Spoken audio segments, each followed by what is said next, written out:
ಈಗ guys welcome back to our channel. ಏನು ಬೆಳಿಗ್ಗೆ ಹಿಂಗೆ ಪೋಸ್ಟ್ ಕೊಡ್ತಾ ಇದ್ದಾರೆ ಅಮ್ಮ ಮಗ ಅಂತನ. ಇವತ್ತು ರಾಗಿ ಸರಿ ತೋರಿಸ್ತೀನಿ ಬನ್ನಿ.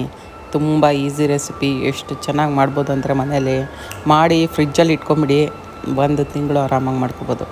ಓಕೆ, ನೀವೇನೇ ರಾಗಿ ಸರಿಗೆ ಹಾಕಿ ತೊಳೆದು ಹಾರಾಕಿ ಮಾಡ್ಕೋಬೇಕು. ಓಕೆ, ನಾನಿವಾಗ ಏನೇನೋ ಇಂಗ್ರೀಡಿಯೆಂಟ್ಸ್ ಎಲ್ಲ ತೋರಿಸ್ತೀನಿ, ನೀವು ಪ್ರತಿಯೊಂದನ್ನು ತೊಳೀರಿ. ಡ್ರೈ ಫ್ರೂಟ್ಸು, ಕಡಲೆಕಾಯಿ ಬೀಜ, ಕಡಲೆ ಇವನ್ನ ಮಾತ್ರ ತೊಳೆಯೋಕ್ಕೆ ಹೋಗಬೇಡಿ, ಯಾಕಂದರೆ ಅದೆಲ್ಲನೂ ಹಸಿ ಆಗೋಗ್ಬಿಡುತ್ತೆ. ಅದನ್ನ ಮಾತ್ರ ಫ್ರೈ ಮಾಡ್ಕೊಳ್ಳೋ ಅಷ್ಟೇ. ಇನ್ನು ಮಿಕ್ಕಿ ಧಾನ್ಯಗಳ ಏನೇ ತೋರಿಸ್ಲಿ ಅದೆಲ್ಲನೂ ತೊಳಿಬೇಕಾಗುತ್ತೆ. ಓಕೆ, ಈ ರೀತಿ ಆಗುತ್ತೆ ನೋಡಿ ಸರಿ ನಾನು ಮಾಡಿರೋದು. ಓಕೆ, ಇದನ್ನು ಮಿಲ್ಲಿಗೆ ಹಾಕಿಸ್ಕೊಂಡು ಬನ್ನಿ, ಯಾಕಂದರೆ ಇದರಲ್ಲಿ ಮಿಕ್ಸಿಯಲ್ಲಿ ನೀವು ಯಾವುದೇ ಕಾರಣಕ್ಕೂ ಮಿಕ್ಸ್ ಮಾಡಿದ್ರೆ ಇದೊಂಥರ ರವೆ ಥರ ಆಗುತ್ತೆ. ಹಾಗಾಗಿ ನೀವು ರಾಗಿ ಹಾಕಿಸ್ತೀರಲ್ವ ಮಿಲ್ಲಲ್ಲಿ, ಅದಾಗಿದ ಮೇಲೆ ಒಂದು ಸ್ವಲ್ಪ ಆದಮೇಲೆ ಹಾಕಿ. ಅವ್ರಿಗೆ ಹೇಳಿದ್ರೆ ಹಾಕ್ಕೊಡ್ತಾರೆ. 1 kg 2 kg ಹಂಗೆ ಮಾಡಿಕೊಂಡು ಇಟ್ಕೊಬೋದು. ಇದು 1 ವರ್ಷದಿಂದ ಹಿಡಿದ್ಬಿಟ್ಟು 2 ವರ್ಷ, 1 ವರ್ಷ ಆ್ಯಂಡ್ ದೊಡ್ಡವ್ರು ಕೂಡ ಇದು ಮಾಲ್ಟನ್ನು ಕುಡಿಬೋದು. ಹಾಲಿಗೆ ಒಂದಷ್ಟು ಎಷ್ಟು ಒಂದು ಅರ್ಧ ಲೀಟ್ರ್ ಹಾಲ್ಗೆ 1-2 ಸ್ಪೂನ್ ಹಾಕ್ಬಿಟ್ಟು ಚೆನ್ನಾಗಿ ಕುದಿಸ್ಬಿಟ್ಟು ಮಾಲ್ಟ್ ಥರ ನಮ್ಮಮ್ಮ ಮಾಡಿಕೊಡ್ತಾಯಿದ್ರು ಆವಾಗ. ಮಾಲ್ಟು ನಾವು ಫಸ್ಟಿಂದನೂ ಕುಡ್ಕೊಂಬಂದಿದ್ದೀವಿ. ಫಸ್ಟು ತುಂಬ ಟೇಸ್ಟಾಗಿ ಇರುತ್ತೆ. ಇದಕ್ಕೆ ಏಲಕ್ಕಿ, ಗಸಗಸೆ ಎಲ್ಲನೂ ಆ್ಯಡ್ ಮಾಡ್ಬೋದು. ನೋಡಿ, ಫಸ್ಟು ರಾಗಿನ ತೊಳ್ಕೊಳ್ಳಿ ಚೆನ್ನಾಗಿ. ಊರಿಂದ ಬಂದಿರೋ ರಾಗಿ ಆದರೆ ಈ ರೀತಿ ತೊಳ್ಕೊಬೇಕಾಗುತ್ತೆ. ಇದು ನೋಡಿ, ಕರಿ ರಾಗಿ ಅಲ್ಲ, ಇದು ಬ್ರೌನ್ ರಾಗಿ. 2 ರೀತಿ ರಾಗಿಗಳು ಇರುತ್ತೆ. ಚೆನ್ನಾಗಿ ತೊಳೆದಿಟ್ಕೊಳ್ಳಿ, ಯಾಕಂದರೆ ಚಿಪ್ಪೆ ಇರುತ್ತೆ ಊರಲ್ಲಿ. ಯಾಕಂದರೆ ಒಂದು ಸಾರಿ ಜಾಸ್ತಿ ಕೊಂಡ್ಕೊಳೋದ್ರಿಂದ ಸ್ಟೋರ್ ಮಾಡಬೇಕಾಗುತ್ತೆ. 1-2 ವರ್ಷದ್ದು, 1 ವರ್ಷ ಮಿನಿಮಮ್ ಅಂತೂ ಸ್ಟೋರ್ ಮಾಡಬೇಕಾಗತ್ತೆ. ಒಂದೇ ಸಾರಿ ಮಿಲ್ಗೂ ಹಾಕಿಸ್ಕೊಂಡು ಬಂದು ಮಾಡೋಕ್ಕಾಗಲ್ಲಲ್ವ.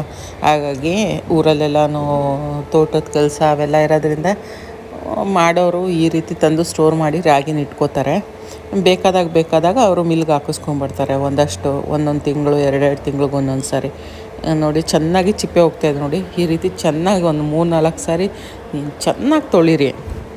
ಇಲ್ಲ ಸ್ಟೋರಲ್ಲಿ ಸಿಗೋದು ಚಿಪ್ಪೆ ಇರಲ್ಲ, ಹಾಗೇ ತರ್ಬೋದು. ಮತ್ತು ಇದು ಗೋಧಿ ನೋಡಿ, ಗೋಧಿ ಕೂಡ ಒಂದು ಚಮಚ ಅಷ್ಟು ಹಾಕ್ತಾಯಿದ್ದೀನಿ, ಸ್ಪೂನು ಬಿರಡೆ ಅಷ್ಟು ದೊಡ್ಡ ಇದು ಅದರಲ್ಲಿ ಹಾಕ್ತಾಯಿದ್ದೀನಿ. ಚೆನ್ನಾಗಿ ಅದನ್ನು ತೊಳ್ಕೊಳ್ಳಿ. ಇದೇನೆಂದರೆ ಒಂದು ಸ್ಪ್ರೌಟ್ಲಿಂಗ್ ಬರೋವರೆಗೂ, ಅಂದರೆ ಒಂದೇ ಒಂದು ಮೊಳಕೆ, ಚಿಕ್ಕ ಮೊಳಕೆ ಬರೋಂಗೆ ಮಾಡ್ಕೋಬೇಕಾಗತ್ತೆ. ಚೆನ್ನಾಗಿ ತೊಳೀರಿ. ನೀವು ಏನೇ ಮನೇಲಿ ಅಡುಗೆ ಎಸ್ಪೆಷಲಿ ಸರಿ ಮಾಡಬೇಕಾದ್ರೆ 2-3 ಸಾರಿ ತೊಳ್ಕೊಬೇಕು ನೀಟಾಗಿ. ಮಕ್ಳಿಗೂ ದೊಡ್ಡವರೆಲ್ಲ ತಿನ್ನೋದ್ರಿಂದ. ನೋಡಿ, ರೆಡಿ ಆಯಿತು. ಇಲ್ಲಿ ಬಿಳಿ ಬಟ್ಟೆ ಇಟ್ಕೊಂಡಿದ್ದೀವಿ ನಾವು. ಆಲ್ಮೋಸ್ಟು ಮೊಳಕೆ ಕಟ್ಟೋದಕ್ಕೆ ಆಲ್ಮೋಸ್ಟ್ ಮನೇಲಿ ಬಿಳಿ ಬಟ್ಟೆ ಇಟ್ಟೇ ಇರ್ತೀವಲ್ವ, ಅದೇ ಬಿಳಿ ಬಟ್ಟೆಯಲ್ಲಿ ಇದನ್ನು ಒಂದು ಗಂಟೆ ನೆನೆಸಿಟ್ಬಿಡಿ. ಯಾಕಂದರೆ ಒಂದು ಸ್ವಲ್ಪ ನೀರು ಇಟ್ಕೊಂಡ್ರೆ ಬೇಗನೆ ಮೊಳಕೆ ಬಂದುಬಿಡುತ್ತೆ. ಮತ್ತೆ ನೀರು ಹಾಕೋಕ್ಕಾಗಲ್ಲಲ್ವ. ಒಂದು ಸ್ವಲ್ಪ ಒಂದು ಲೇಯರು ಕಾಟಿಲ್ ಇಡನ್ ಇರುತ್ತಲ್ಲ, ಅದು ಒಂದು ಲೇಯರು ಸೀಟ್ ಕೊಟ್ಟು ಒಂದು ಸ್ವಲ್ಪ ನೆನೆಯಂಗೆ ಆಗಬೇಕಲ್ವ. ಅದಕ್ಕಾಗಿ 1 ಅವರ್ ಇಟ್ಬಿಟ್ಟು ಇದರೊಳಗೆ ನೀರು ಸೋಸಿಬಿಟ್ಟು ಅದರೊಳಗೆ ಹಾಕ್ಬಿಟ್ಟು ಮುಚ್ಚಿ ಇಟ್ಬಿಡಿ ಬಟ್ಟೆ ಒಳಗೆ. ನೋಡಿ, ಮುಚ್ಚಿ ನೀಟಾಗಿಡಿ. ಸ್ವಲ್ಪ ಕ್ಲೋಸ್ ಮಾಡಿ ಇಡಿ. ಗಿಂಗಸ್ ಬಂದಾತು ನೋಡಿಕೊಂಡು, ಯಾಕಂದರೆ ಫಂಗಸ್ಸು ಅವೆಲ್ಲ ಬರದ ಹಾಗೆ ನೋಡ್ಕೋಬೇಕು. ಸ್ವಲ್ಪ ಹೈಜೆನಿಕ್ಕಾಗಿ ಮೇಂಟೈನ್ ಮಾಡಬೇಕು. ಇದು ಮಾತ್ರ ರಾಗಿ, ಅದು ಬಟ್ಟೆನೂ ಅಷ್ಟೇ ಹಿಂದಿನ ದಿನ ನಾನು ತೊಳೆದು ಹಾರಾಕಿರೋದು. ಈ ರೀತಿ ನೋಡಿ, ನೀರೆಲ್ಲನೂ ಬಸಿಬೇಕು. ಬಸಿದ್ಬಿಟ್ಟು ಇದನ್ನು ಹಿಂಗೆ ಸುತ್ತಿಬಿಟ್ಟಿಗೊಳ್ರೆ ಒಂದು ದಬ್ಬರಿಗೆ ಎಲ್ಲ ಹಾಕ್ಬಿಟ್ಟು ಮುಚ್ಚಿಟ್ಬಿಡಿ, ಆಗೋಯ್ತು. ಇದೆಲ್ಲ ಆದಮೇಲೆ ಮಾರನೇ ದಿನ ತೆಗೆದು ನೋಡಿದ್ರೆ ಒಂದೊಂದು ಚಿಕ್ಕ ಮೊಳಕೆ ಬಂದಿರುತ್ತೆ. ಇಷ್ಟೇ ಮೊಳಕೆ ಸಾಕು. ಕೆಲವರು ದೊಡ್ಡ ಮೊಳಕೆ, ಅದು ಅವ್ರವ್ರ ಇದು. ನಾನೇನಂದರೆ ಸ್ವಲ್ಪ ಜಾಸ್ತಿ ಮೊಳಕೆ ಬಂದುಬಿಟ್ರೆ ಮತ್ತೆ ತೊಳೆಯೋದಕ್ಕೂ ಕಷ್ಟ ಆಗ್ಬಿಡುತ್ತೆ.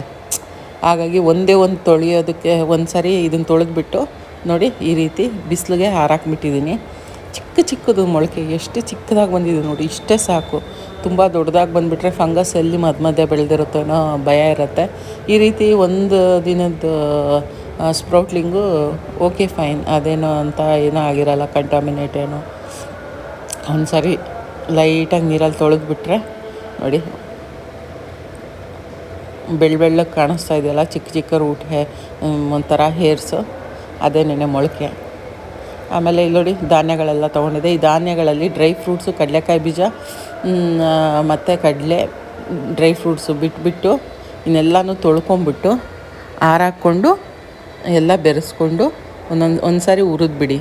ಇದರಲ್ಲಿ ಗ್ಯಾಸಲ್ಲಿ ಹುರಿದ್ಬಿಟ್ಟು ಮಿಷನ್ಗೆ ಹಾಕಿಸ್ಬೇಕು. ನೋಡಿ ಎಷ್ಟು ಚೆನ್ನಾಗಿ ಬಂದಿದೆ ಸ್ಪ್ರೌಟಲ್ಲಿ.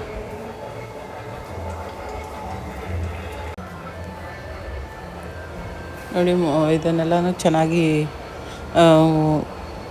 ಬಾಣಲೆಯಲ್ಲಿ ಹುರ್ಕೊಬಿಡಿ. ಎಲ್ಲನೂ ಅಷ್ಟೇ ತೊಳೆದ್ಬಿಟ್ಟು ಒಂದು ರೌಂಡ್ ಬಾಣಲೆಯಲ್ಲಿ ಹುರಿದ್ಬಿಟ್ಟು ಮಿಷನ್ಗೆ ಹಾಕಿಸ್ಕೊಂಡು ಬನ್ನಿ. ನುಣ್ಣಗೆ ಹಾಕಬೇಕು. ನೀವು ಮಿಕ್ಸಿಯಲ್ಲಿ ಹಾಕಿದ್ರು ಅಷ್ಟೇ ಮೇಕ್ ಶ್ಯೂರ್ ಬಟ್ಟಿದ್ದಂಗಿದ್ರೆ ತುಂಬ ಚೆನ್ನಾಗಿ ಬರುತ್ತೆ. ಇದರಲ್ಲೂ ಅಷ್ಟೇ ಅವಲಕ್ಕಿ ಮತ್ತು ಸಾಬುದಾನ ಅವೆಲ್ಲ ತೊಳಿಬೇಡಿ. ಡ್ರೈ ಫ್ರೂಟ್ಸ್ ಏನು ತೊಳಿಬೇಕಂತ ನಿಮ್ಗೆ ಗೊತ್ತಿರ್ತೀವಿ. ಧಾನ್ಯಗಳು ಏನೇನಿದೆ, ಕಡಲೆಬೇಳೆ, ಉದ್ದಿನಬೇಳೆ, ಮೊಸರು, ಅಕ್ಕಿ, ಇದನ್ನು ಮಾತ್ರ ತೊಳಿರಿ ಅಷ್ಟೇ. ಇದನ್ನು ತೊಳೆದ್ಬಿಟ್ಟು ಹಾರಾಕ್ಬಿಡಿ. ಇವೆಲ್ಲ ಇದು ಕಡಲೆಕಾಯಿ ಬೀಜ ಎಲ್ಲ ತೊಳಕ್ಕೆ ಹೋಗ್ಬೇಡಿ.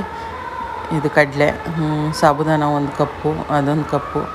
ಇಲ್ಲೋಡ್ರಿ ಡ್ರೈ ಫ್ರೂಟ್ಸ್ ನಿಮ್ಗೆ ಏನೇನು ಬೇಕೋ ಹಾಕ್ಕೊಳ್ಳಿ. ಇವೆಲ್ಲನೂ ಹುರಿಬೇಕಾಗತ್ತೆ. ಇಲ್ಲೋಡ್ರಿ ಪಂಪ್ಕಿನ್ ಬೀಜ, ಸಬ್ಜಾ ಎಲ್ಲನೂ ಹಾಕಿದ್ದೀನಿ. ಫ್ಲ್ಯಾಕ್ಸ್ ಸೀಡ್ಸು, ಚಕ್ಕೆ, ಲವಂಗ ಮತ್ತು ಪೆಪ್ಪರು, ಅರಿಶಿನ ಕೊಂಬು ಎಲ್ಲ ಅದ್ರ ಮಿಕ್ಸಿಗೆ ಹಾಕ್ಕೊಂಬಂದ್ಬಿಟ್ಟು ನೋಡಿ, ಅಥವಾ ಮಿಲ್ಗೆ ಹಾಕಿದ್ರೆ ನೀವು ರಾಗಿ ಬಿಸ್ಕೆಟ್ ಕೂಡ ಮಾಡ್ಬೋದು ಮನೆಯಲ್ಲಿ.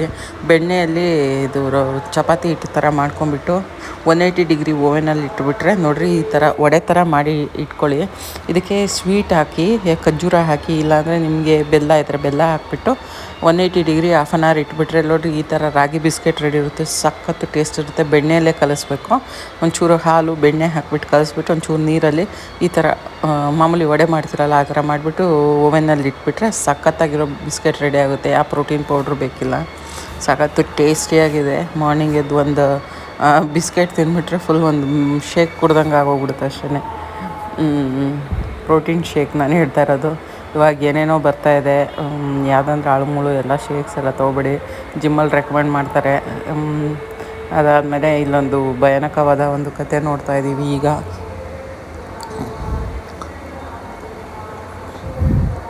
ಲೈಕ್, ಶೇರ್ ಆ್ಯಂಡ್ ಸಬ್ಸ್ಕ್ರೈಬ್ ಮಾಡಿ, ಮಿಸ್ ಮಾಡಬೇಡಿ ನನ್ನ ಚಾನಲ್ಗೆ. ಗೊತ್ತಾಯ್ತಲ್ಲ ಹೇಗೆಲ್ಲ ಮಾಡೋದು ಅಂತ. ರಾಗಿ ಸರಿ ಅದು ಪ್ರತಿಯೊಂದು ಪ್ರೋಸೆಸ್ಸು ಏನು ತೋರಿಸೋದು ಬೇಡ. ಏನೇನು ಹಾಕಿದ್ದೀನಿ ಅಂತ ಅಂದು ತೋರಿಸಿದ್ದೀನಿ. ಆ ರೀತಿ ಮಾಡಿಬಿಟ್ಟು ಎಲ್ಲ ಏಜವರು ಕುಡಿಬೋದು. 1 ಇಯರ್ ಡೈಜೆಷನ್ ಸ್ಟಾರ್ಟ್ ಆಗಿದೆ ಮಕ್ಕಳಿಗೆ ಅನ್ಬೇಕಾದ್ರೆ ಆವಾಗಿಂದ ಸ್ಟಾರ್ಟ್ ಮಾಡಿ.